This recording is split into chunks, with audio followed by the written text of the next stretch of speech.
Hello বন্ধুরা, তোমরা সব কেমন আছো? আশা করছি ভালো আছো, সুস্থ আছো। তোমাদের ভালোবাসাতে আমরাও ভালো রয়েছি। রিঙ্কু বলাকে তোমাদের স্বাগত জানালাম। তো স্নান করা হয়ে গেছে। স্নান করে আমি আজকে সকালের খাবারটাও খেয়ে নিয়েছি। এইবার যাব রান্না বসাতে। আর তেমন কিছু তো রান্না করব না, উনুনে ভাবছি ভাতটা দেবো আর গ্যাসে হচ্ছে তরকারিগুলো রান্না করব। তা যাই হোক, তন্ময় পুকুরে স্নান করতে গেছে, এখনো বাড়ি আসেনি। তো চলো দেখে আসি। আর আমি ঝ্যাতকুন না পুকুর ধারে গিয়ে হাঁকবো, তৎক্ষণও বাড়ি ফিরবে না। আর এত গরমে ওরা ভাবছে কি যে পুকুরে গিয়ে বসে থাকলে লাভ দেবে, কেন পুকুর ভরা জল এখন। আর গরমের সময় আমাদের পুকুরে জল থাকে না মোটেই। এখন বর্ষার সিজন চলছে বলে এখন পুকুরে জলটা ভর্তি পাওয়া যাচ্ছে। তো প্রচুর বাচ্চা কাচ্চা পুকুরে স্নান করে, আমরা কোনো সময় লাভি না, কেন এখানে ঘাট নেই বলে পুকুরে লাভা যায় না। তো দেখো বন্ধুরা, ফাঁকা এসছি আর এত আজকে রোদ পড়েছে।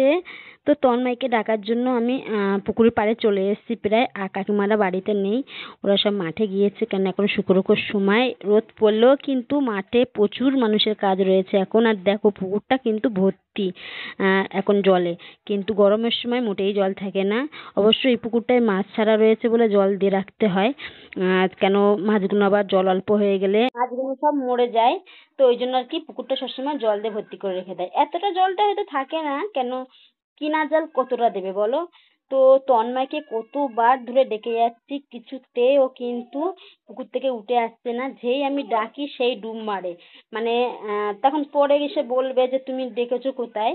এত মানে বদমেশ, সেটা তোমাদেরকে কি বলবো। আর চারিদিকটা দেখো কি সুন্দর লাগছে। আর এই সজনে গাছটা দেখতে পাচ্ছ, এই সজনে গাছটা হচ্ছে 12 মাসে গাছ। আর দেখো কি বদমাইশি কটাই করছে দেখো। এখানে কিন্তু একজন নেই, 3-4 জন রয়েছে। তারপরে অনেক বলার পরে থেকে উঠে এসছে। আর পূজা দেখো কাজে লেগে গেছে, মানে ওদের আজকে ফুল তুলেছে।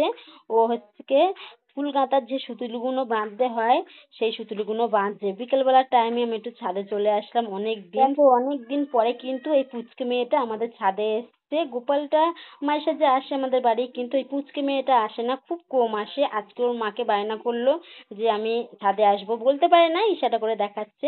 তোর মা ওকে ছাদে নিয়ে এসছে। দেখো এতটাই রোগা আর এতটাই ঠান্ডা, কিছু খাওয়া দাওয়া করে না, ওর জন্য ওর আর কি শরীরের এই অবস্থা। তো যাই হোক, ওকে বললাম আমার কোলে আয় দিনে, ও কিছুতেই আসলো না। এখানে কিন্তু আমরা একা নেই, এখানে কিন্তু অনেকে রয়েছে। তারপরে কিন্তু সন্ধে হয়ে গেল, আমি নিচে চলে এসেছি তাড়াতাড়ি করে, কেন মিশো থেকে ফোন করেছে যে আর কি পার্সেলগুলো দিয়ে যায়। সে বললো তোমাদের পার্সেল রয়েছে, পার্সেলটা একটু নিয়ে যাও। এসে কাকে পাঠাবো পার্সেলটা নিয়ে আসতে, সেইটাই চিন্তা করছি, কেন তো অন্যায় বাড়ি নেই, ওইটি পার্সেলগুলো নিয়ে আসে। আর আজকে যে দাদা ভাইটা পার্সেলটা দিতে এসছে, সে হচ্ছে কি আমাদের এই ভেতরের দিকে আসে রাস্তাটা চেনে না, মানে এই ঢালাই রাস্তাটা চেনে না, নতুন মনে হয় এসছে। ওই জন্য আর কি বললো আমি যেতে পারবো না এই রাস্তার দিকে। তো ওই জন্য বিক্রমকে আর দেবাশিসকে বললাম তোরা বাবা গিয়ে পার্সেলটা নিয়ে আয়, গেছে আমি বাড়ির দিকে চলে আসছি, কেন সন্ধেও তো হয়ে গেছে। আর বাড়ির হচ্ছে লাইট টাইটগুলো জ্বালিয়ে যায়নি। তারপরে আমি আস্তে আস্তে চলে আসলাম বাড়িতে। আর দেখো এক ছলকা কিন্তু বৃষ্টিও হয়ে গেল এর মাঝখানে। তারপরে এসে ঘরের লাইটটা জ্বালিয়ে দিয়েছি, আর বাইরে জ্বালানো হয়নি।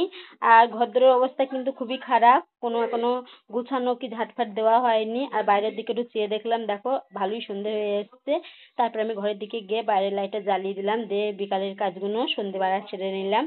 তারপরে বিক্রম গিয়ে সেন্টটা নিয়ে আসলো। আসলে দুটো সেন্ট অর্ডার দিয়েছিল, আমি না সেন্টের গন্ধ মোটেই সহ্য করতে পারি না, কিন্তু বিক্রম আমাকে না জানিয়ে সেন্টের অর্ডার দিয়েছিল। তারপরে পার্সেলটা চলে আসলো। আর দেখো তন্ময় এনে বসে পড়লো, একটু ক্যালি মারছে দেখতে পাচ্ছ, মানে ও সবসময় একটু ভাবটা আলাদা দেখায়। তারপরে এই যে ওটাকে খুলে সেন দুটো বার করছে। ওই যে বিক্রম দুটো সেন নিয়েছে, ও একটা হয়তো মাখবে আর একটা হয়তো তন্ময় মাখবে। তো বিক্রম এখানে দাঁড়িয়ে রয়েছে, আমি একটু ভিডিও করে নিচ্ছি। আর সেন্টটা এই যে বার করে একটুখানি গায়ে দিয়েও নিয়েছে। বেশ ভালোই সেন্টের গন্ধটা, কিন্তু আমার মোটেই সহ্য হয় না সেন্টের গন্ধ। ওই জন্য আমি কোনো জায়গায় গেলে কোনো সেন্ট টেন্ট মাখি না। আগে তো মোটেই সহ্য করতে পারতাম না, এখন এই মুড়িটা খেয়ে এখন মানে সবকিছুই সহ্য হয়ে যাচ্ছে আস্তে আস্তে। আর আরো সহ্য হয়ে যাবে একদিন, হয়তো আমিও সেন্ট মেখে ফাঁকায় বেড়াতে যাব। তো এরমই হচ্ছে আমার সঙ্গে এখন, মানে অনেকটা সুবিধা হয়ে গেছি মরিঙ্গো প্ল্যাটফর্মে এসে মরিঙ্গোটা খেয়ে। তো এই যে এরা একটুকুনি মেখে নিল, মেখে নিয়ে একটু সেন্টের গন্ধটা শুঁকে নিল, বেশ ভালো লাগছে সেন্টের গন্ধটা। কিন্তু ওর বাবা এসে বলেছে যে আমরা যখন বাড়ি থাকবো তখন সেন্ট মাখবি নে, তোরা যখন ফাঁকায় যাবি তখন সেন্টটা মেখে বাড়ি থেকে চলে যাবি। তো যাই হোক বন্ধুরা, সেন্টটা মাখতে মাখতে আজকের মতন ব্লগটা আমরা এখানেই রেখে দিচ্ছি। সবাই তোমরা ভালো থেকো, টাটা, সবাইকে জানালাম শুভরাত্রি।